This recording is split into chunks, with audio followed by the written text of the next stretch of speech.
Hi, I'm Maura. My parents told me my sister deserved the house, so they gave it to her behind my back. No warning, no conversation, just a signed will, and a text asking me to keep paying the mortgage.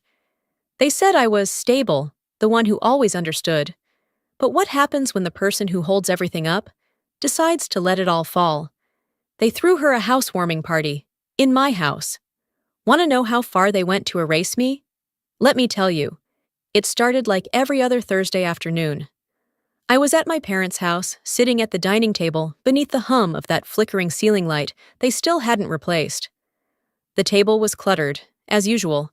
Medical bills, insurance paperwork, prescription receipts, a coffee-stained envelope addressed to my dad from Medicare. I'd been the one helping them sort through this mess for years. Not because they asked, just because I knew they wouldn't be able to do it alone. I reached for the next document in the pile, an unlabeled manila folder tucked beneath a stack of utility bills. As I opened it, the words, "Final Will and Testament," stared back at me like they were embossed in ice. The paper smelled like the inside of a safe, dry, old, expensive. I paused. My fingers hovered, hesitant. I hadn't known they'd finalized anything. They usually told me, especially about things like this. I flipped to the first page, then the second. By the third, I felt my stomach sink. I skimmed faster, hoping I'd missed something. But no. There it was. Everything. House, savings, insurance. Assigned to Delphine. My name appeared once. One line, one sentence. We trust our eldest daughter will understand. No assets, no provisions, just understanding. I sat back, unable to move for a moment. My heart wasn't racing, my hands weren't shaking, but my mind? It was already moving through every memory that brought me to this table. I remembered the year I stayed in Austin instead of taking the promotion in Phoenix, because Dad's hip surgery left him bedridden for 3 months.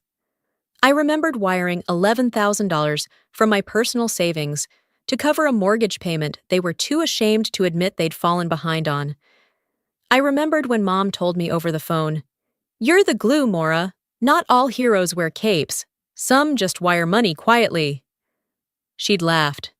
So did I. It felt like a compliment back then. Now, it felt like an invisible leash. The sound of the back door creaking broke my trance. I quickly tucked the will beneath a pile of documents, scanned the rest of the papers on autopilot, then got up to pour myself a glass of water. Something to hold, something to anchor me. Mom was in the kitchen, humming along to a song on the radio, stirring a pot of chili. She looked up, gave me a warm smile. "All set with the insurance stuff?" I cleared my throat. Found something I wasn't expecting. She turned down the stove and wiped her hands on a dish towel. "What's that?" I held up the folder. "Why didn't you tell me about this?" Her face didn't change much. A blink, a sigh. "Delphine's had a rougher go, you know that," she said, as if I were the one being unreasonable.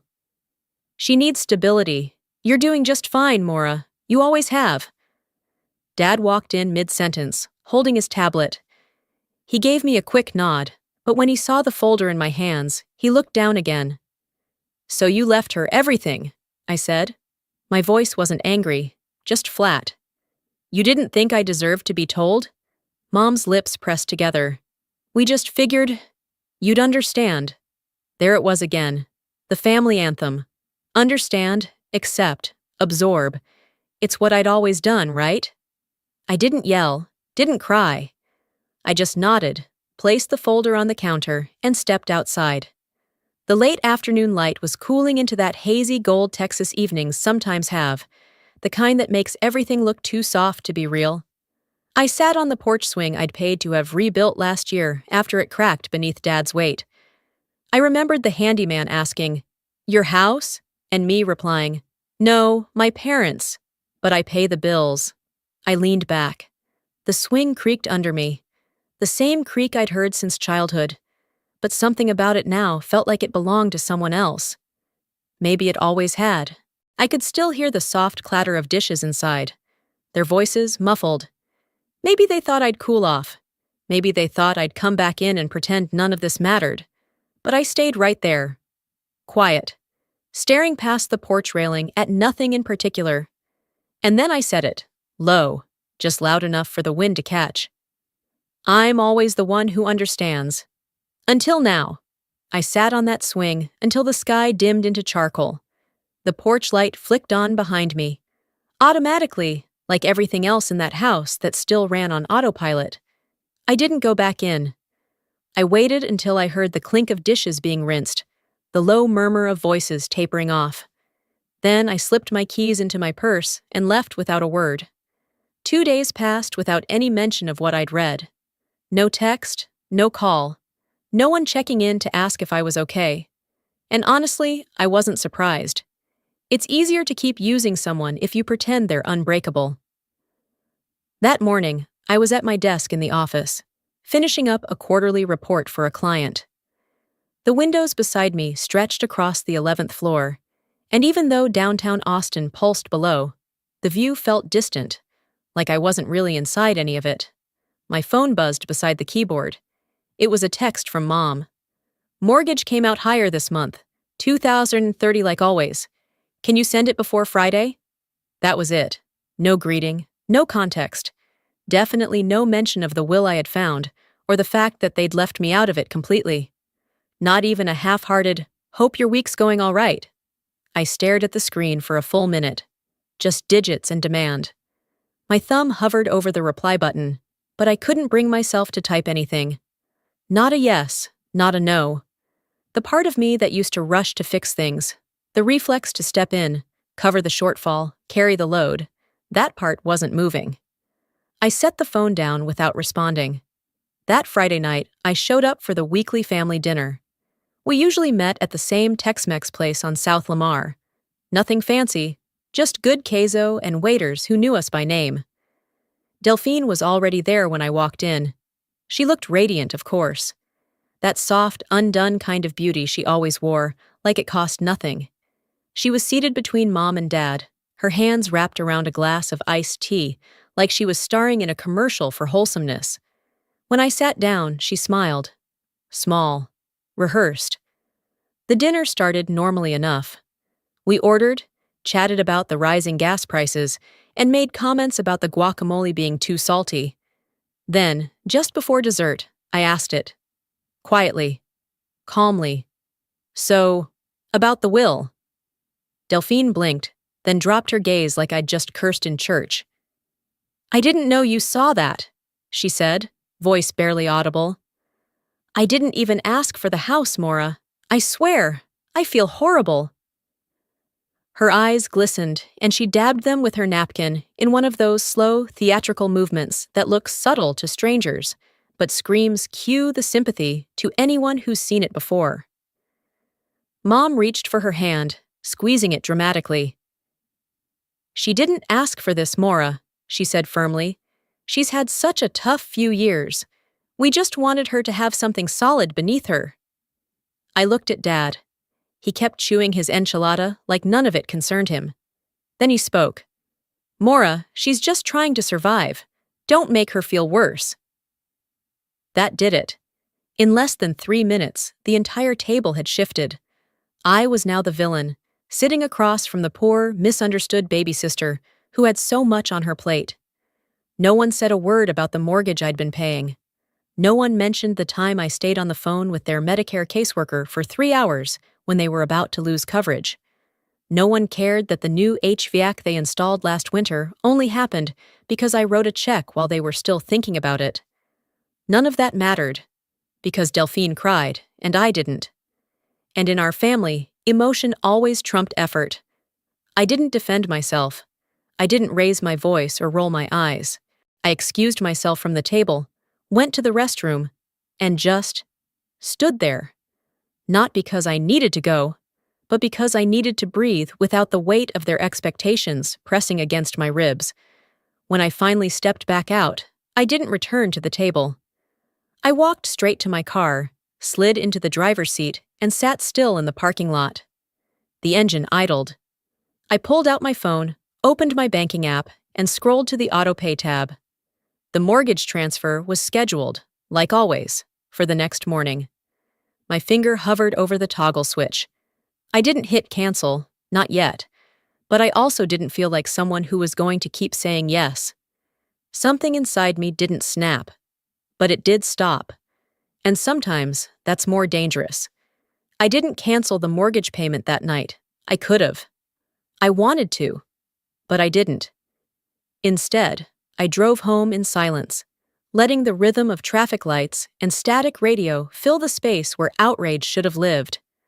I parked in my spot, climbed the 3 flights to my apartment, and dropped my keys in the ceramic bowl by the door with more force than necessary. I didn't turn on the TV or music. I didn't even take off my coat. I walked straight to the file cabinet tucked in the corner of my living room, pulled out the bottom drawer, and started rifling through papers like I was looking for proof I wasn't going crazy. Old tax returns, donation receipts, a few birthday cards I never threw away. At the very back, jammed between a warranty form and some outdated W-2s, was a small blue shoebox I hadn't opened in years. The lid gave with a reluctant creak. Inside were mementos I'd forgotten I kept, photos from college, a dried flower Delphine gave me after her first piano recital, and on top of it all, a faded envelope with my name written across the front in my mother's neat cursive. I knew that handwriting anywhere. The way she looped her M, always too tall, always too careful. I hesitated before opening it. Something about seeing it again, before things got so off course, was like spotting an old friend across the street, knowing they won't recognize you anymore. The letter was dated 7 years back. I didn't need the reminder. It was written the week I covered nearly $8,000 in emergency roof repairs after that hailstorm tore half the shingles clean off. I unfolded the page and read, "I don't know where this family would be without you, Maura. You never complain, you just do. You've always been the one who steps up before we even ask. I hope you know how much that means to us. You're the strongest thread in this home." I read it once, then again, a third time. That version of my mother, who said us, like it included me, wasn't the one who signed a new will behind my back. She wasn't the one sending me invoice-style texts asking for mortgage transfers, like I was just a financial institution with a pulse. This woman, the one who wrote this letter, had seen me. And now she only saw what I could give. I sat down on the living room floor, cross-legged, with the letter in my lap like it weighed more than paper should. The room was quiet, too quiet. But I wasn't crying. I wasn't even angry. What I felt was harder to name. It was something like grief, but not for a person, for a version of a relationship I thought was real, for the girl I used to be who thought love was earned through reliability. I used to believe that if I kept showing up, kept fixing things, kept anticipating needs before they even knew they had them, then eventually someone would say, "We see you, not just your effort, you." That belief had shaped everything, my choices, my career, where I lived, who I didn't marry, who I stayed near, because I thought being needed meant being loved. But this letter, this artifact, wasn't love. It was praise, and praise can turn sour real quick when people feel entitled to it. I leaned my head back against the cabinet and exhaled through my nose, slow and deliberate. Then, with the pen I usually use to sign rent checks, I flipped the letter over and wrote on the back in block letters, "I'm done." Not out of spite, not to shock them, just because I needed to see it written somewhere other than my own exhausted heart. The weight didn't lift. This wasn't some cinematic release. But I folded the letter, tucked it back in its envelope, and placed it in the box with everything else that once felt like proof of my place in this family. I shut the lid, slid it back into the drawer, and stood up. Not lighter, but straighter. Some endings don't come with final fights or closing statements. Sometimes they arrive quietly, on a floor in your own apartment, while the city outside keeps moving like nothing's changed. But something had. And even if no one else noticed, I did. Saturday morning came with its usual quiet, soft sunlight bleeding through the blinds, the low hiss of the coffee pot finishing its cycle, and my apartment finally still after a restless night. I sat cross-legged on the couch, nursing a cup of dark roast that had long gone lukewarm, trying to settle my thoughts. I wasn't ready to talk to anyone, but I did what most of us do when we're avoiding reality. I scrolled, opened Facebook, let the feed wash over me like static. And there it was, right at the top. Sometimes giving your all still isn't enough, but we gave it anyway to both our daughters, even when one forgets. Underneath the words sat a photo. My parents and Delphine on the porch swing. The same porch I paid to rebuild.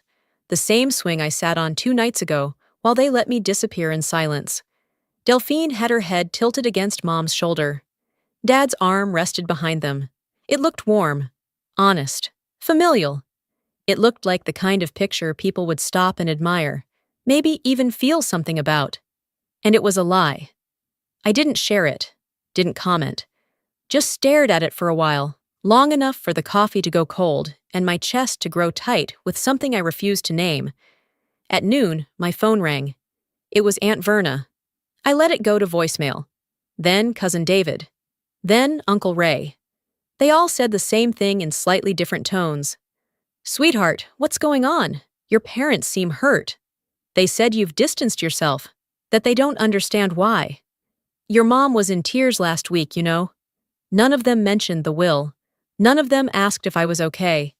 None of them knew I'd been covering the mortgage, the medical deductibles, the leak in the roof. That I'd skipped promotions, turned down transfers, stayed nearby like an unpaid insurance policy. They only knew what was posted. And to them, that was enough. The worst part wasn't the betrayal. It was that they rewrote the narrative so casually, so seamlessly, that people who'd known me since childhood accepted it without hesitation. I wasn't the daughter who carried everything. I was now the one who forgot. That word echoed more than it should have. I didn't cry, I didn't scream, I didn't send rebuttal messages or post my side for all to see. Instead, I opened the Notes app on my phone and started typing. Not to explain, not to argue, but to remember. I wrote down everything, the dates I wired money, the times I took days off work to drive them to appointments, the exact cost of the prescription plan I'd been silently refilling for over a year, the quotes from emails, snippets of text threads, even photos of receipts I still had in a folder titled Family Per Bills. Not for revenge, not even for justice. Just so that when the next person called and said, "They don't know why you're pulling away," I'd have something to ground myself, a way to say, "No, this happened. You didn't imagine it." I scrolled to the top of the note and added a title. Typed it slowly, deliberately. If they get to write the story, then I get to write mine. The coffee was cold. The living room was quiet. But I felt centered, for the first time in what felt like months. A few minutes later, my phone buzzed again. Another message from a family friend, someone I hadn't spoken to in ages. "Saw your mom's post. Hope things are okay between you two. Family's everything." I stared at it. Family is everything. That's the kind of thing people say when they've never had to choose between being included and being used. When the only version of family they know is Sunday dinners and birthday calls, not the unspoken expectation to be the one who fixes everything while being erased in the process. I didn't reply. I closed the note, plugged in my phone, took a long sip of the cold coffee, then poured what was left down the sink. No anger, no drama, just a quiet understanding that if I didn't preserve the truth for myself, no one else would. I held the envelope like it might bite. A plain check inside, no note, no signature, no apology. Just a gesture, if you could even call it that. I didn't tear it up, didn't cash it either. I slid it into a drawer and walked away, the same way I'd started walking away from all of them. The following afternoon, I stopped by the house. Not out of nostalgia. I needed to grab a few maintenance invoices I had left in the kitchen drawer. That's when I saw the truck. Delphine's hatchback sat parked in the driveway, the back filled with boxes. A moving van, half unloaded, sat idling at the curb. 2 guys were hauling a dresser through the front door, while Delphine stood on the porch directing traffic like she owned the place. Put those in the main bedroom, she called out. And make sure the curtains go in first. That's my sanctuary now. My sanctuary. She didn't see me parked across the street. Or maybe she did and didn't care. No call, no heads up, not even a fake, "Hey, hope this is okay." It wasn't like I needed permission. I was the one paying for the place. Still was, technically. But the audacity of it hit differently when I saw the moving van and realized she wasn't just visiting. She was claiming. I didn't get out of the car. Just sat there, gripping the steering wheel so hard my knuckles ached. Then I backed out, turned the corner, and drove off without being seen. Or at least, that's what I told myself. 2 days later, I got an email from Mom. Subject line: Revised financial plan. Please review. Attached was a PDF labeled Updated Medical Budget. I opened it expecting to see some new estimates. Instead, I found my own spreadsheet, one I'd written 6 months earlier when Dad's physical therapy copays doubled. Every column, every projected cost, even the font color, identical. The only thing different was the name on the footer. Prepared by Delphine Rivers. I stared at it for a long time, as if the data would rearrange itself and prove me wrong. It didn't. I called Mom. She answered quickly, like she knew why I was calling. "Do you realize that plan is mine?" I asked. My voice wasn't sharp, but it wasn't soft either. There was a pause.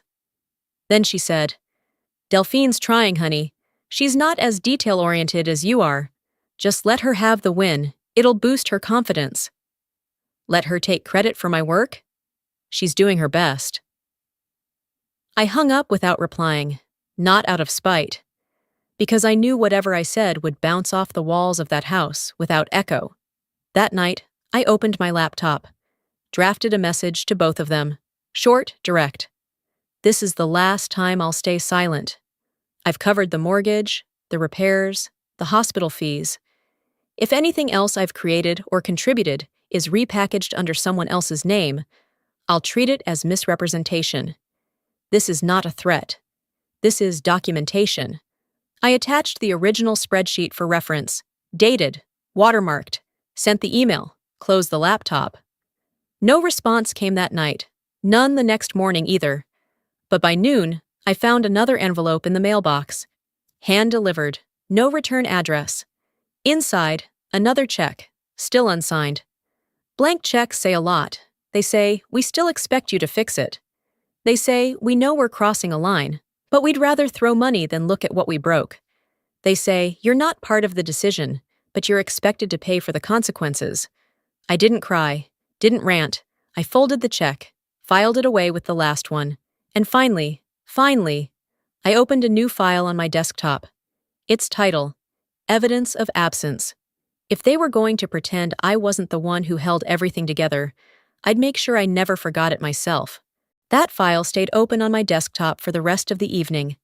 Evidence of Absence. I didn't type anything in it that night. Just stared at the blinking cursor, like it was daring me to stop pretending I wasn't the one holding the weight of a family that only acknowledged me when it needed something. The next afternoon, around 3:15, I was sitting in the pharmacy drive-thru, waiting to pick up Gordon's prescription refills. Yes, still under my account. When my phone rang. It was Mom. I debated answering, but did. A bad habit I hadn't broken yet. Her voice was cheerful, almost sing-song. "Hey, sweetheart. Delphine's thinking about leasing a car. Just a little used thing to get her to and from the job interviews. You know how hard it is out there." I didn't respond. She took my silence as permission to keep going. She'd like to lease through the credit union, but they want a cosigner. She asked me if we could ask you. I told her I'd call and see what you think. I stared ahead at the car in front of me, inching toward the pickup window. Mom kept talking. "It won't affect your credit score, and you're not responsible for anything, not really. Just your name to help her get approved. You're the most stable out of all of us." There it was. That word again. Stable. Their synonym for expendable. I took a breath. "So let me get this straight. You want me to co-sign a car loan for the sister who just moved into the house I've been paying for, using my financial plan with her name on it? There was a pause. Then she sighed. Maura, don't make this about the house. We all have different ways of helping. You're good with numbers. Delphine has people skills. I didn't laugh, but I let out something close, a bitter exhale that made the pharmacy tech at the window glance up. Tell her to ask someone else, I said. I'm not doing this. Before she could respond, I ended the call and pulled forward to collect the medication. I didn't even bother asking if I'd be reimbursed this time. The next morning, I got a call from an unknown number. I let it go to voicemail. 30 minutes later, the same number rang again. This time, I picked up. Ms. Rivers? A woman said. This is Kathy from Hill Country Credit Union. We're reaching out regarding a joint account that's recently gone into overdraft. Your name is still listed as an authorized account holder. My mouth went dry. What account? She gave me the number. I barely recognized it. It was one I'd opened a decade ago to help my parents consolidate their bills during a rough patch. We'd never officially closed it. I assumed it had been forgotten. Apparently not. She continued. There was a transaction last week for $412.26, a payment to Texas Imaging Associates. My stomach turned. Medical charges. I never authorized that, I said. I understand, ma'am, but since your name is on the account, we'll need your consent to formally remove liability and close it. I ended the call, drove straight to the branch near my office.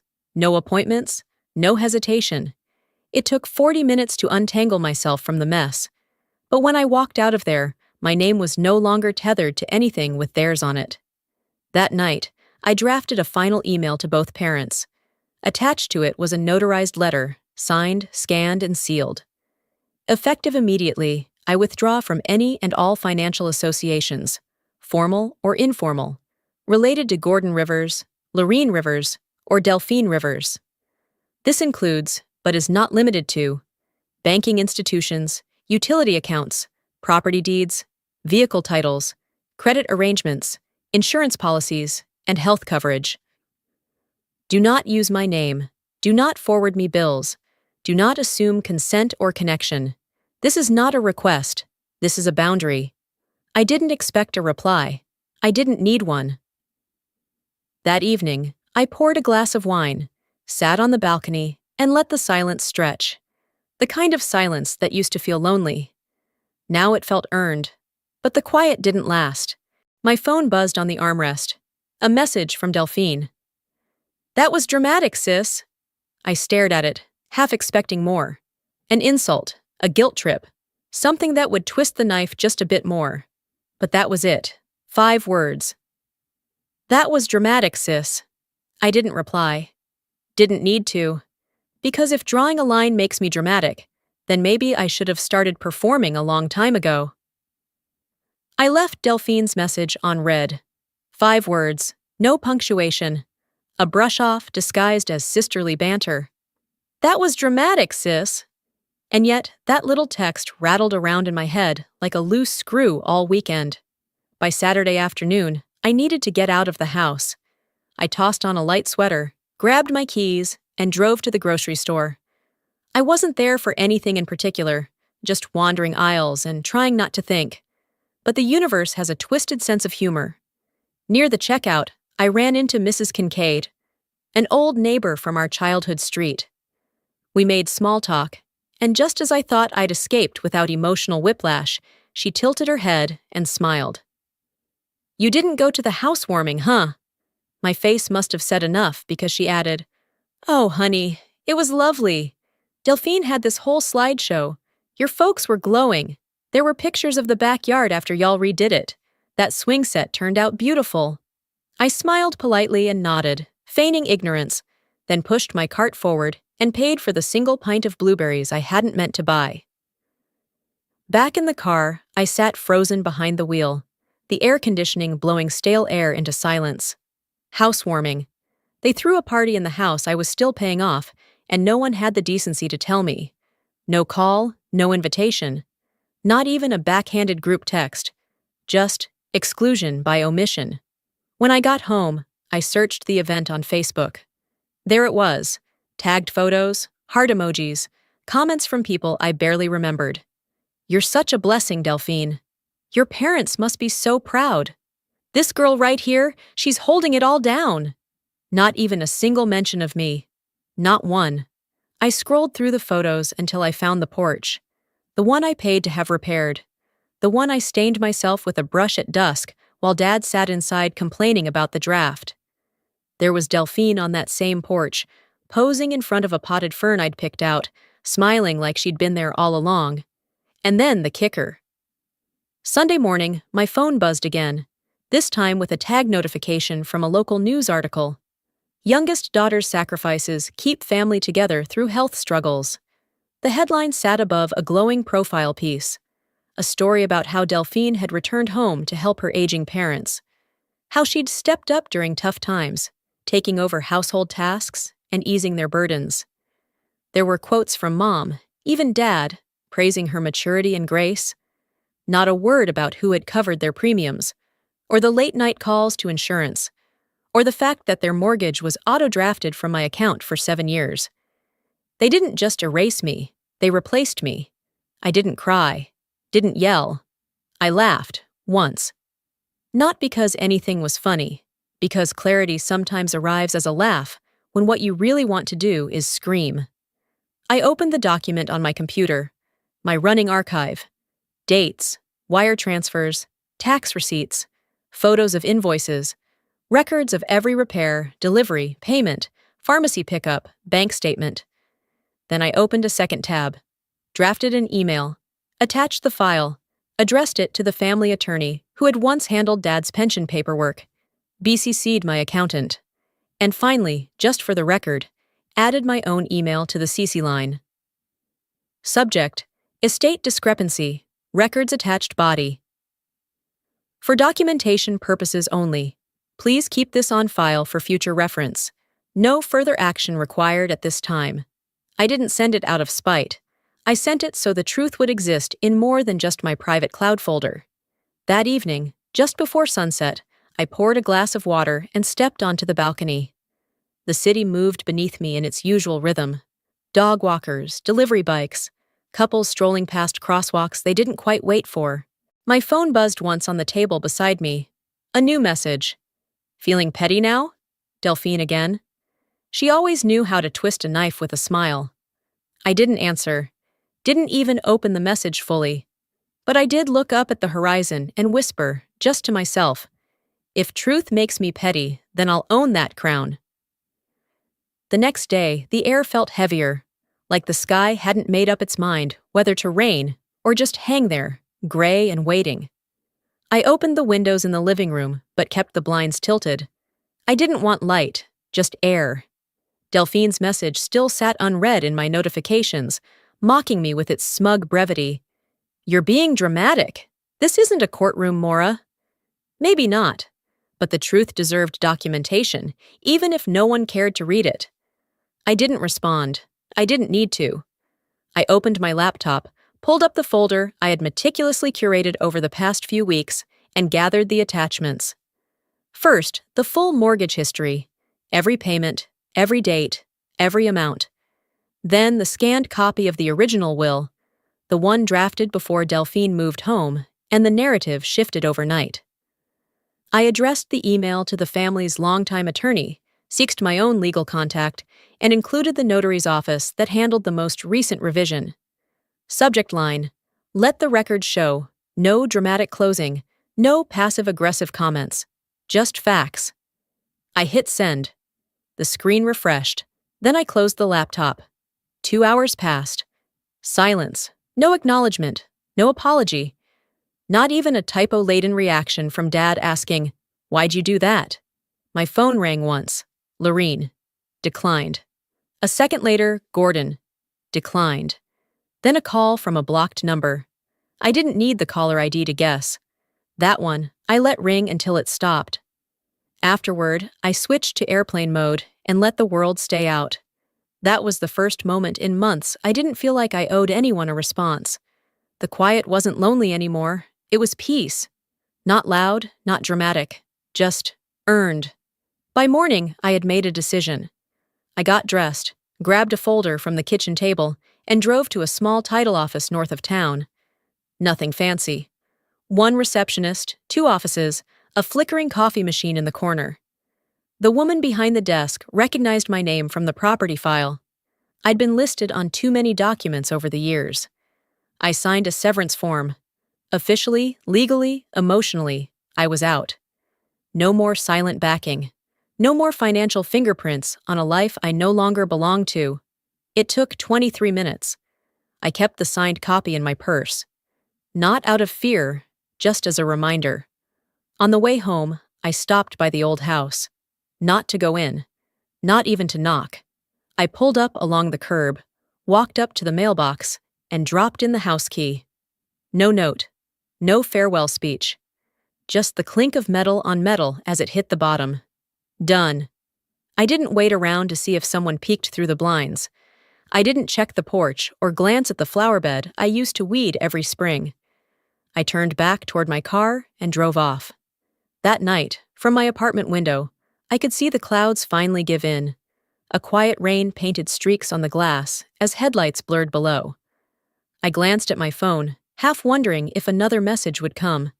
It didn't, but something else did. Curious, I checked the county listing website for properties recently posted for sale. There it was, 2647 Springdale Avenue, single-family home. Charming, updated porch, great bones. A photo showed the swing I'd rebuilt, the one Delphine posed on, the one they never once said thank you for. The porch light in the picture was off. But the weight? That was off me now, too. 2 weeks later, I drove past the house one final time. I hadn't planned to. I was on my way back from a workshop I'd led at the college, an elective on budgeting basics for seniors who never had to manage their own money until now. It had gone well. Light laughter, a few appreciative nods. A man in his 70s who whispered on the way out, "I wish someone had explained this to me before my wife passed." The sun was dipping low as I turned onto Springdale Avenue. Out of habit more than anything, there it was, 2647. The grass hadn't been cut, the windows were shut tight, and the for sale sign in the yard was slightly tilted, its bottom half flapping in the breeze. No cars in the driveway, no sign of Delphine or anyone else. I didn't stop. I didn't need to. But I slowed down just enough to look, really look, at the house that once demanded everything from me, without asking if I had anything left to give. The porch still had the swing, the same one I'd rebuilt, the one she'd used in the listing photos. I didn't feel anger, just distance, like remembering a version of myself I no longer spoke to. That night, after dinner and dishes, I returned home to my smaller rental outside the city. 2 bedrooms, 1 bathroom. A modest backyard with a fence just tall enough to keep out the world. I opened the mailbox on my way in. Just junk and 1 cream-colored envelope with no return address. Inside, a single sheet of paper. My mother's handwriting. Careful. Like she'd written it slowly, afraid the paper might crack under the weight of her words. "I should have protected you, too. I saw what you carried and mistook your quiet for indifference. You were never invisible, Maura. I just didn't look hard enough. No, I'm sorry. No plea for reconciliation. Just acknowledgement. Too little, too late. But it was more than I expected." I placed it on the counter, next to the letter she wrote years ago, back when I was the glue, the helper, the invisible backbone. Later that weekend, I sorted through old boxes I hadn't touched since the move. In one, tucked between receipts and an unused planner, I found the envelope with her original letter, the one where she called me, the thread that holds this family together. Funny how the same hand wrote both letters, yet they lived on opposite ends of truth. I placed them in the same drawer, not to honor them, not to keep wounds fresh, but because I didn't want to erase anything, not the girl who tried too hard, or the woman who finally walked away. I didn't frame them, but I didn't throw them out either. Healing isn't about pretending it never hurt. It's choosing not to keep bleeding over the same story. These days, my mornings are quiet. I teach part-time, bake on Sundays, volunteer with the local food bank on Wednesdays. My phone rarely rings, and when it does, I don't jump. I still remember their birthdays. I just don't reach out anymore. I haven't blocked anyone, but I don't pick up either. Some calls don't need to be answered. Some silences speak loud enough. I'm not angry. I'm not even sad. I'm just free. And if freedom looks like a one-bedroom rental with mismatched dishes and a garden that grows crooked cucumbers, I'll take it over being needed for all the wrong reasons. That evening, I stood in my kitchen, poured myself a glass of water, and opened the window. The breeze carried in the faint scent of jasmine from the neighbor's yard. Behind me, the drawer was closed, letters sealed in silence. I whispered to the empty room, not as confession, not as declaration, just fact. I wasn't the one who left. I was the one who stopped holding the roof up. Sometimes walking away isn't a sign of defeat. It's the beginning of peace. I used to think that love meant giving everything without keeping score. That if I kept saying yes, eventually someone would say thank you. But what I've learned is this. If you keep handing over pieces of yourself, one day you'll wake up and wonder what's left. You don't owe anyone your silence just to keep their comfort intact. If you've ever been the one holding the roof up while everyone else lived like the house was theirs, I want you to hear me clearly. It's okay to stop. It's okay to let go. It's okay to be done, even if no one understands why. And now, I want to hear from you. Have you ever had to walk away from people who expected too much and gave too little? Have you been painted as the villain for setting boundaries that should have been respected all along? Let me know in the comments. Drop a 1 if this story touched something in you. Tell me where you're watching from, your city, your story. And if you didn't connect with this video, that's okay too. I'd love to hear why. Your voice matters here. This is a space for real stories, for honest healing, and for people who are tired of carrying the weight alone. If this video spoke to you, please subscribe to the channel so you won't miss the next story. There's more coming, more truth, more lessons, and more people like you finding their voice again. See you in the next one.